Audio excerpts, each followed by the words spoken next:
இப்போ கட்சியில யங்ஸ்டர்ஸ் அதிகமா இருக்கிறாங்க, சீனியர்ஸ் யாரும் இல்ல.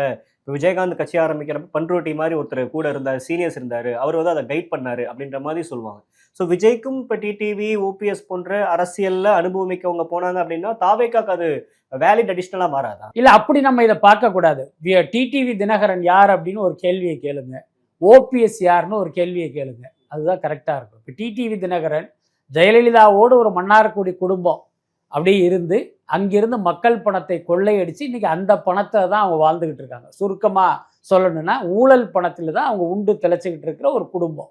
அவங்க வந்து இப்ப விஜயுடைய கட்சிக்கு கூட்டணிக்குள்ள போனாங்கன்னா அப்போ விஜய் வந்து ஊழல் பத்தி பேசுவதற்கான யோக்கியதை இழந்துடுறாரு.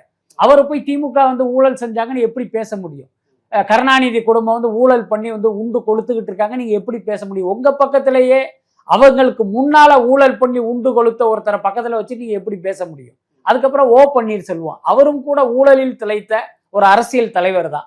சாதாரணமா டீ கடை வச்சிருந்தவருக்கு இன்னைக்கு எத்தனை ஆயிரம் கோடி சொத்து இருக்கு, எத்தனை கட்டுமான நிறுவனங்கள்ல அவருடைய பணம் முதலீடு செய்யப்பட்டு துணை முதலமைச்சரா இருந்திருக்காரு, தொடர்ந்து எம்எல்ஏவா இருந்திருக்காரு. இப்ப துணை முதலமைச்சருக்கு என்ன சம்பளம், எம்எல்ஏக்கு என்ன சம்பளம், இன்றைக்கு அவருடைய சொத்து மதிப்பு என்ன, அவருடைய பினாமிகள் பேர்ல எத்தனை ஆயிரம் கோடியை குமிச்சு வச்சிருக்காருங்கிறது எல்லாருக்குமே தெரிந்த விஷயம் தான். அப்படிப்பட்ட போது இந்த பக்கம் டிடிவியை இந்த பக்கம் ஓபிஎஸ்ஐயும் வச்சுக்கிட்டு விஜய் வந்து நான் ஊழலை ஒழிப்பேன் அப்படின்லாம் பேசுறது பார்த்தீங்கன்னா ஒரு மிகப்பெரிய காமெடியா மாறிடும். அவருடைய கட்சி தொண்டர்கள் இதை வந்து ஒரு அறிவுபூர்வமா சிந்திக்கலைனாலும் பொதுமக்கள் அப்படி ஒரு கேள்வியை கேட்டாங்கன்னா இப்ப விஜயனுடைய வெற்றி வாய்ப்பே கேள்விக்குறியாயிடும்ல.